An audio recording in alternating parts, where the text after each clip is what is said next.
Why are people so against IVF? I'm an IVF baby. After I found out at 15, thanks mum, I looked it up on social media just to see the whole process, only to find a bunch of people shitting on it, calling it unnatural and loads of other things. But I don't really get it. How does it affect them? Why do they care? My parents did it because my dad had TB. I think it's a scientific gift. You can be sure of one thing. Your parents absolutely 100 wanted you. I had a friend who wanted to have children and was having a very difficult time getting pregnant. She used IVF and is the best mum. Some people who have kids don't take care of them, and some who would be excellent parents have difficulty having them. Thank God for IVF. Yeah, and it's kinda wild how much judgment still exists around IVF, like people forget it's literally helping create loving families. Feels like some folks just don't like when science steps in, even when it's doing something good. If nature was good at picking who's going to be a good parent, the world would be a lot less crowded. Nature is, in fact, incredibly good at picking who's going to be a good parent, but the criteria it uses are different from the ones humans use. From nature's standpoint, as long as the offspring manages to survive growing up and reproduce, their parents were good. That's all that matters for natural selection. Nothing else. That's a very good point. I was going by human criteria for raising a well-adjusted, stable, and skilled child. By nature's standards, let's say there is this bad mum that has 7 kids. She is very neglectful and 5 of them die young, but one of them reproduces to have another 7 kids. She was very successful compared to another good mum who had 1 kid, took really good care of it, and that kid had another single child. Pretty much. Yes, from the nature's standpoint, neglectful but fruitful mother is the genetical winner, and her way of life and her genes are superior to the mother who only had 1 child that similarly proceeded to have 1 child. Nature doesn't care for a fulfilling and meaningful life,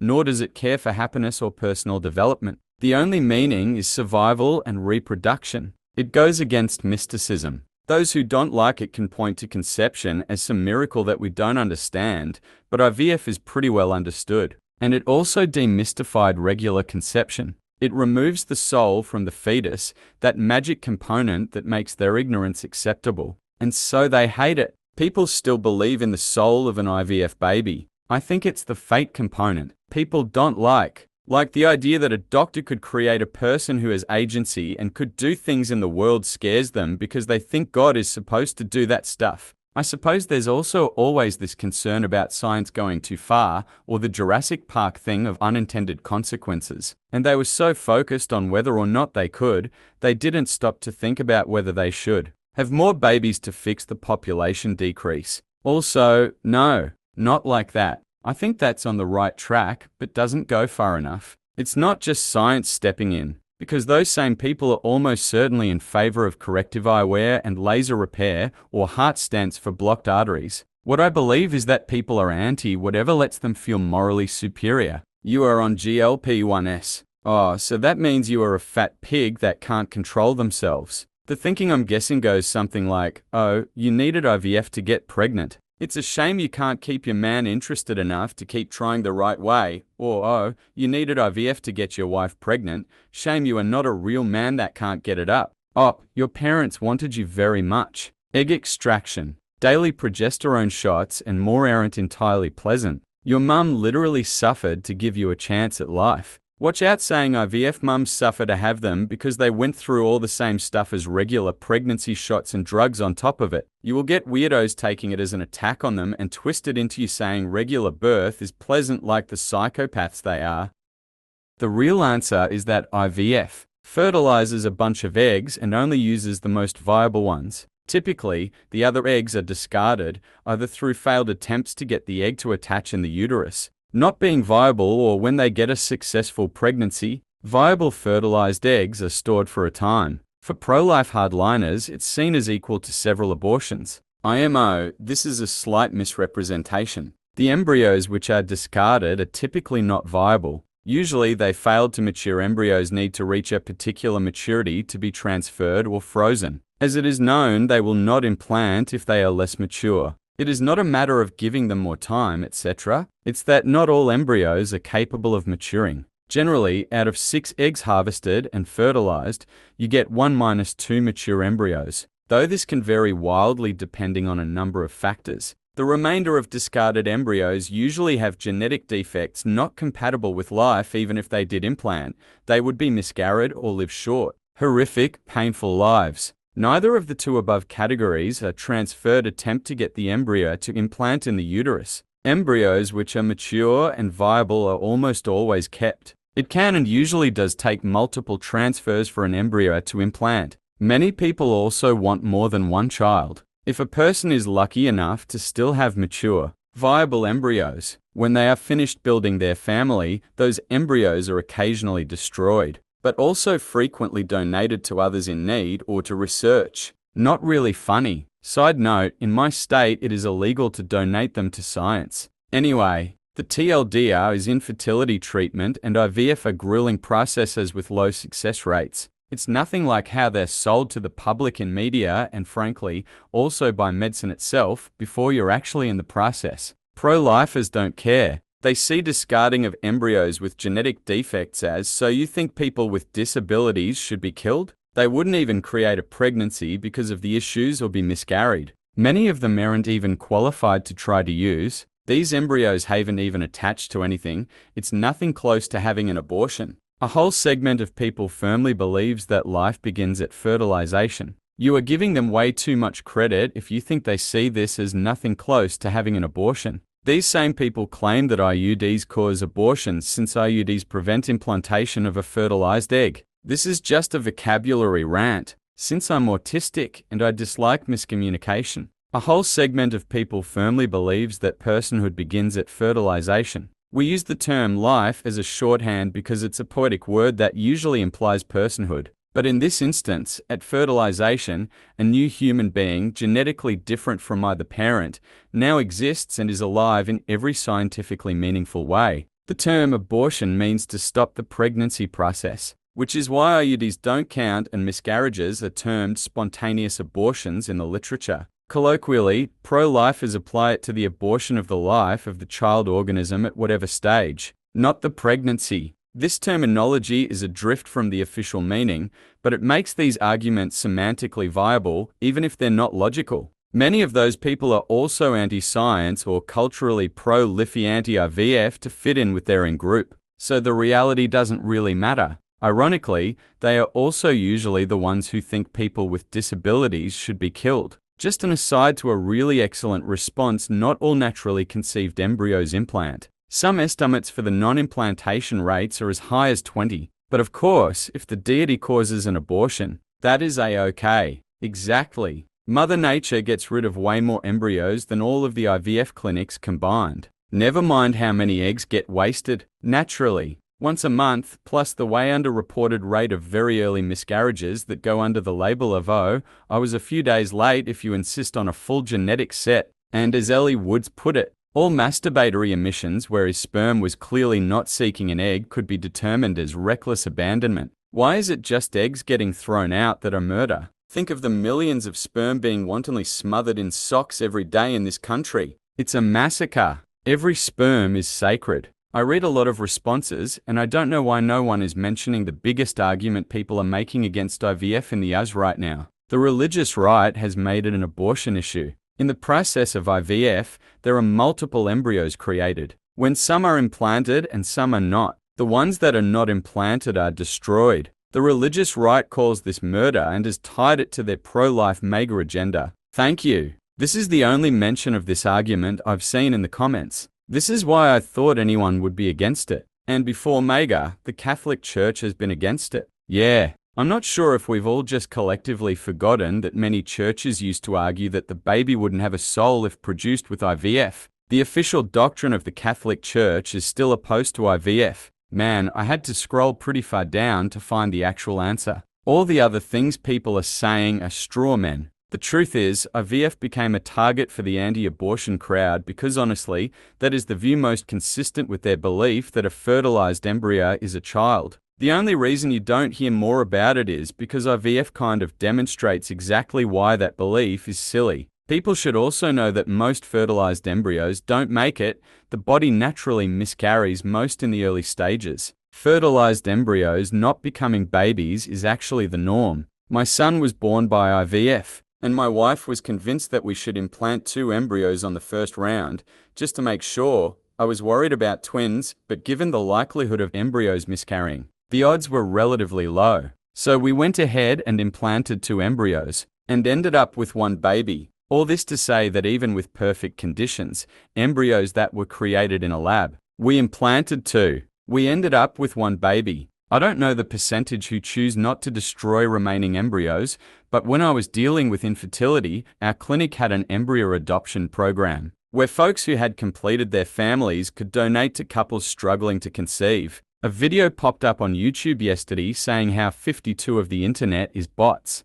I honestly believe bots are trained that well. Now that you could say, the black rose is a beautiful flower. And within minutes, some bot would come along and start an argument with you, claiming the red rose is far superior while 50 other bots just downvote you. I'm not that big a religious or spiritual person, but watching some videos on stoicism really does help deal with being online. This is so true. Whenever I'm scrolling Instagram and I see one of those antagonistic comments, I quickly click on their profile and it's so obvious that it's not a real person. It's always a private account, 0 photos, only has 5-20 followers, and somehow follows like 300,500 other accounts. It's crazy how good these bot accounts are at dividing us. P.S. I'm not talking about just regular private accounts. I mean the ones that post hateful and unrelated comments, and they have really bare profiles. So both criteria have to be met: hateful and unrelated trolling comment, shady looking account. Simply having a private profile does not mean it's a bot. Sorry if my original comment came off that way, it's not what I meant. Generates traffic which generates ad revenue. That's why I don't use Instagram. This is not how you spot a bot. Actually, a lot of users never post. Don't feel fine with sharing their profile pic, maybe some clouds or a tree, and just are there to follow their friends. That will be the average. No profile pic. 20 followers, 300 accounts profile. A bot account will typically be seeded a lot more carefully these days. They have scripts to scrape content and enhance it with AI. They can set up full profiles in seconds. You can still tell because none of that is authentic content. So they will have profiles that feel truncated and very one-dimensional, for lack of a better word. That being said, it's a very real issue for all content niches that make money or are political. I was going to say, that comment literally describes most of my accounts and I'm a real person. Or am I? I hate this so much. Thanks for explaining it. On the other hand, some people just know how to set up their privacy rules and don't have tons of contact. Someone once opened my FB profile and claimed I was an obvious bot. I've noticed people are quick to ascribe rigid sacredness to anything to do with life, reproduction, sex. Then off they go with the tribalism, judgment, bias. Yes, until it affects them. Then it's okay. It's ridiculous. Thank you for pointing this out. So true. When I was in 8th grade, we had to write a persuasive paper on a controversial topic and had a list to choose from. I chose IVF. We had to either be for or against it. I wrote on why it was beneficial because, it's a crazy scientific development that I honestly think has no downsides. When I told my mum about this, she told me we're supposed to be against IVF because something about how it's like choosing to play God. Well, guess what? Flash forward some years and I start having fertility issues. Lost one ovary to a large cyst. Had another cyst on my only remaining ova have to be removed. I got eggs removed and frozen just in case. I lost this ovary too. I straight up brought up my essay to my mum and what she said and literally said, yeah, but then it affected you. Very hypocritical. Yeah, it's super easy to be against something when it's just a concept. It's a lot harder when it impacts you directly. Bingo. Very much my abortion is the only moral abortion vibes. The whole conservative mindset, the bad things are okay for me to do. They even excuse it lol, like if God didn't want me to do this, he'd stop me, and for Catholics the fun, well, if I confess it doesn't count. It's because they're not actually against it for moral reasons. They're just using that as a cover. Truth is that IVF just makes them feel weird. It feels unnatural, but they can't explain why. It's never been their concern, so they're happy to find any justification on why it's bad. But now that it's a personal issue, they're willing to actually learn and change their opinions. You can apply this to other things, like gay rights for example. The only moral abortion is my abortion is another very common example. I'm surprised she said the quiet part out loud. Honestly, sometimes I wonder what the world would be like if various religions consider being hypocritical a sin. I honestly think has no downsides. The only downside is the cost, the time taken to do the whole process, the side effects of the injections they give the mother and the number of attempts it usually takes, which just adds to the cost and time taken for the process. People get crazy about this. I've read people that think C-sections should be banned because it's not a real birth and the kid won't ever have a true bond with their parents. I just think people get overly emotional and esoteric about it. Well, to be fair, I had a CS and now my son absolutely refuses to go out the door when we leave. He always jumps out the window. Drives me nuts. You even had a certain prominent conservative figurehead who was decommissioned only a few weeks ago, who thought pregnancy posed zero risk to the mother's life. It's crazy the level religious zealots will go to deny facts around women's bodies and pregnancy. Insane. They know what makes it even harder to bond with one's parents. Having a dead mum. I know at least 3 women who would be dead without it. I think it's better that they're not dead. But I'm a bit radical like that. Some people are horribly dumb. Which also implies that a child can never have a true bond with its father, because dad can't do a real birth either. And he didn't even have to do a surgery. The jerk? Which I think is just more telling of male boomers' relationships with their kids. If you really want to piss that type off, respond to their "I never changed a diaper in my life." Brag with genuine pity. I'm so sorry. That's terrible. You must have missed out on so much with your kids. I love that bond with mine. I can't imagine not having it. But also, even crunchy modern MOMs to get a little crazy about mum knows best. It's quite sad to see. I think there's a big thesis to be done about not minimizing men's propensity for disengagement, but a cycle that can be in certain types of households where after baby is born, mum knows best, only mum does it right, dad does it wrong, dad stops putting in effort, dad is lazy. All I know is, my kids have definitely bonded with their dad, even though he didn't even do a surgery for them. Which I isn't fair unless it's midnight and they only want daddy, in which case it's very fair. I know some people who are too small to give birth and would need a C-section for it to happen safely. Access to C-sections is one of the reasons maternity death rates went down. C-sections literally replaced what I like to refer to as the pelvic chainsaw in medicine. Seriously? The chainsaw was invented to literally saw through parts of the pelvis to assist women in giving birth. I'm pretty sure anyone against C-sections just hates women. Yup. In my case, I was coming out both upside down and feet first, and the DOCs needed to give my mum a C-section to get me out. And my mum means everything to me. Whoever those people are, they're full of shit. I know someone who went through IVF and as a result has a young child now. They intend on trying again with all other embryos because they see them all as a life.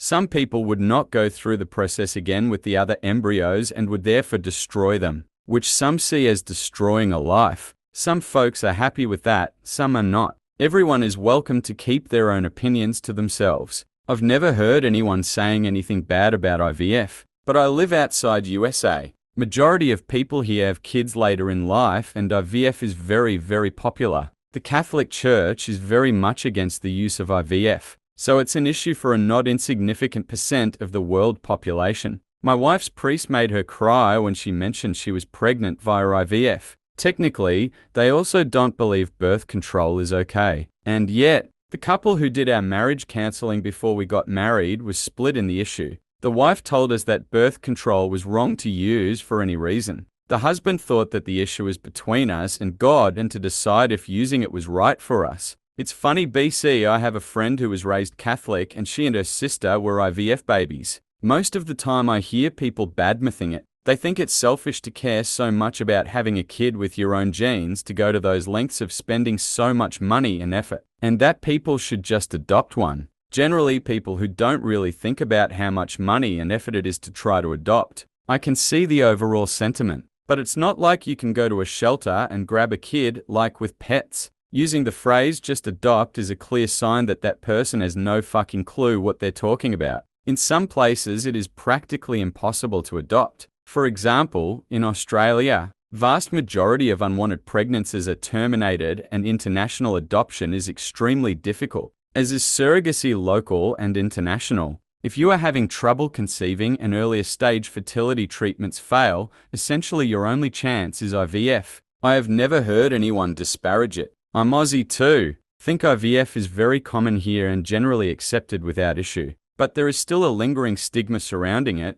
or at least I felt there was growing up in the 80s, 90s and hearing them called test tube babies. Seeing pushback from religious folk on TV saying the scientists are playing God, and the general sentiment that there must be something wrong with people that can't conceive naturally. And I say that as someone with 2 kids thanks to IVF. And there's nothing actually wrong with either of us, as far as anyone could tell us. We fell into the unexplained infertility basket after years of testing. Clean bills of health, high sperm count and quality, etc. We kept it a secret from everyone, even our own parents. And I only ever told my parents in the end because they simply wouldn't shut up about us not having kids. After 6 years of marriage and me already being over 40, my wife was early 30s. I'm really grateful for IVF, as I don't think adoption would have worked out for us with the rigorous checks being a lot more expensive for us. Long wait times with no certainty, etc. Adoption is not only about money and effort.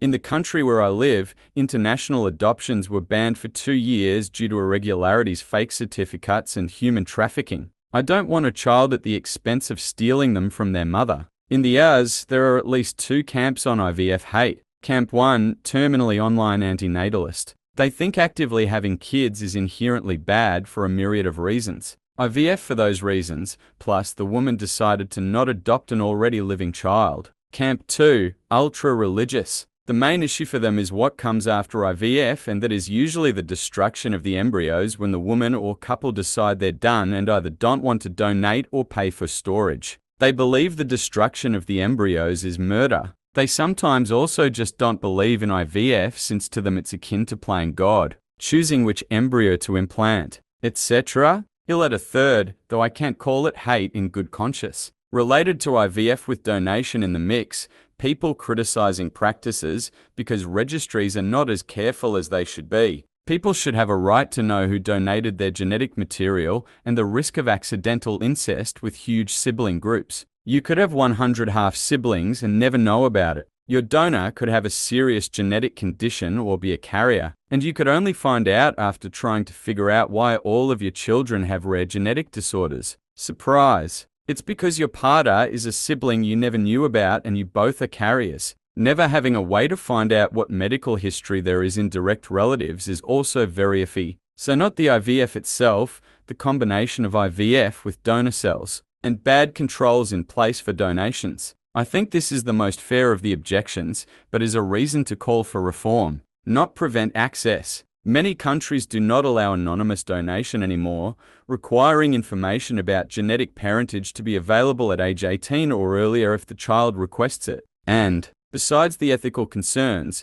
the widespread use of consumer DNA tests means that anonymous donation isn't possible anymore. As a hobbyist in genetic genealogy, I've investigated donor, conceived and adopted people who never had their biology disclosed to them by their parents. The truth is accessible now, and it isn't up to parents or fertility clinics or donors to decide what information donor-conceived adults get to access. I would add in that there are people who are critical of the industry as it exists, more so than the process. That there are clinics that overpromise results and feed into women's couples' desires to keep going through expensive, often emotionally and physically taxing rounds of IVF in situations where the chances of success are low. Because in the US it is big, big money. Also, I've seen criticism related to the harvesting of young women's eggs for profit use for egg donation, where there can be risks involved that could leave those women with fertility problems themselves later in life. I live inside the US and have never met anyone against it,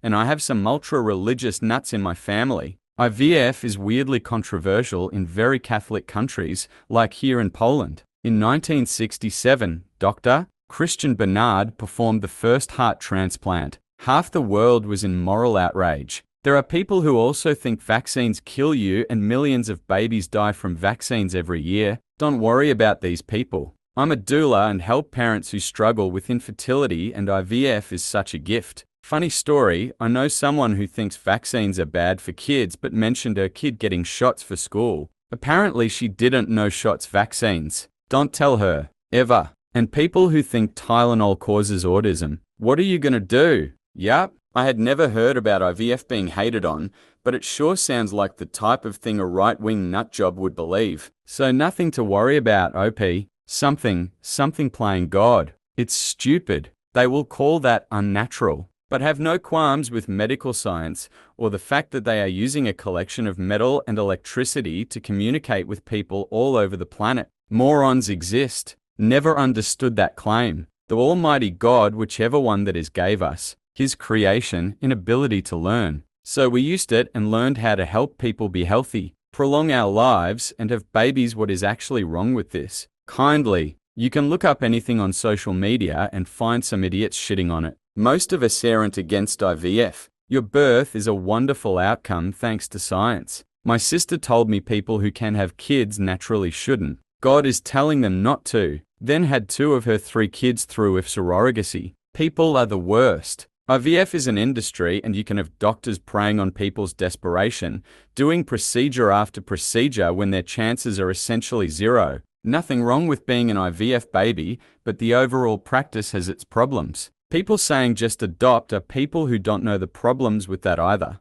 This is my issue with it, too. I don't have a problem with IVF as a concept, but I shadowed in a fertility clinic at one point and seeing people who'd been through like 7 rounds of IVF, never managed to carry to term, and had spent thousands and thousands of dollars on the process. Being told they could keep trying anyways by some of the providers made me realize how predatory it can be in practice. There's also something about how many patients refuse to consider any other option in a place where adoption is possible, and at that point would likely have been cheaper than continuing IVF because they didn't want a kid who wasn't genetically related to them. Which I think I took a little more personally as someone who's adopted, haha. This is my exact disdain for IVF. I had a teacher in high school who was going through it, and she told us it's much more expensive to adopt in the end. She now has 2 kids after going through 10, 12 rounds, at which point adoption would have been much less expensive. Yes, I understand the want for a biological child, but at 5 rounds of IVF, you are burning time, money, and resources. Adoption is insanely expensive, and depending on where you are, judgmental. We were told that adoption was not possible because my husband is in a wheelchair. So if you are disabled here, the only adoption is fostering to adoption. And it's extremely difficult because the point of fostering is supposed to be family reunification. Simple answer is that it's against a lot people's religion. People have weird views on C-sections as well. They'll say that people who had C-sections aren't real mothers and all kinds of other crazy stuff in that vein. The fact of the matter is that some people just like to divide themselves based on entirely arbitrary and ridiculous lines. It's an easy excuse to put someone down and feel good about yourself. Drama for people who have too little problems. Yeah, it's ridiculous. I've delivered 1 kid vaginally and 2 via C-section. So I guess I am 33.3 real mother lol. And the C-sections were harder. So crazy people view C-sections as the easy way when it's a very major abdominal surgery and they don't even put you under. A woman accosted me at a baby naming celebration and was all, doctors who do C-sections only care about the outcome, a healthy baby, and not the birth process, and I was like, don't we all? There's people who shit on every aspect of pregnancy and birth, honestly. At least your parents wanted you. A minority opinion amplified by the internet doesn't mean this is the majority held opinion. People are very trigger happy about saying people should just adopt. Like you can go to the shelter and pick out a child to take home. In reality, IVF is usually cheaper, especially in countries with universal healthcare, and quicker, and has a more solid chance of success. And adopted children shouldn't be treated like a consolation prize for infertile parents. They deserve parents who feel called to adopt as something they truly want to do, not parents who adopt because they just want a child, any child, who got told that they should just adopt and aren't prepared for what that entails. And yes, I'm an IVF kid who has literally had to study the moral arguments against IVF at school as a procon. It sucked. Out of interest, how did you get told? I don't remember a time before I knew about IVF. It was just always a thing I knew growing up. I do know someone who chose to not tell their child because they know their family members will be weird and judgy about it and don't want their child to accidentally tell people. I don't know how I feel about that method. The expense and difficulty of the adoption process is one of the reasons my parents chose IVF. It's also the reason I'm an only child. They wanted another child. But even with all the fertility treatments, my mum simply could not conceive and maintain another pregnancy after me. They looked into adoption, but the cost was prohibitive for them. My dad was adopted himself, and apparently the process was a lot easier and less expensive back then. My grandparents adopted all three of their children.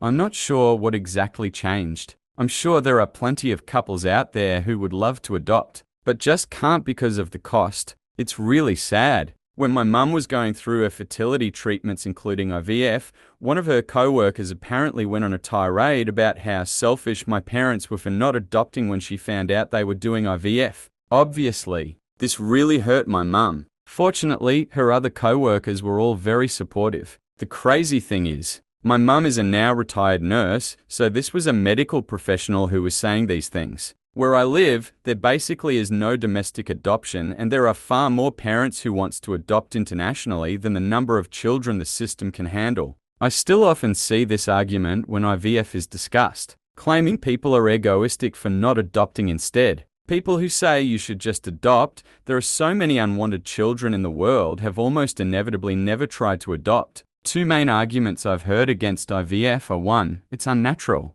it's eugenics, you're playing God, etc. And 2, donor-conceived children can struggle later in life in unique ways that most people wouldn't really think about or consider when making these decisions. The second one I can't really argue with, because who am I to deny someone else's lived experience? They're probably right. Maybe there should be heavier regulation on sperm donation. That's not really up to me to decide, as someone who will never be involved with that process. The first one, though, I'll never get behind. Playing God and doing unnatural little science experiments is what has gotten us as far as we've gotten as a species. Most IVF doesn't involve donor sperm egg embryos, though, so that's only relevant to a subset of IVF. I think there is a third one in that there can be leftover embryos, and some folks view discarding them as akin to abortion. I'm adopted, and one thing that I remind myself, and you should too, is that my parents went through a process that took effort, money, and time. I was very much wanted, and so were you. That's all that matters.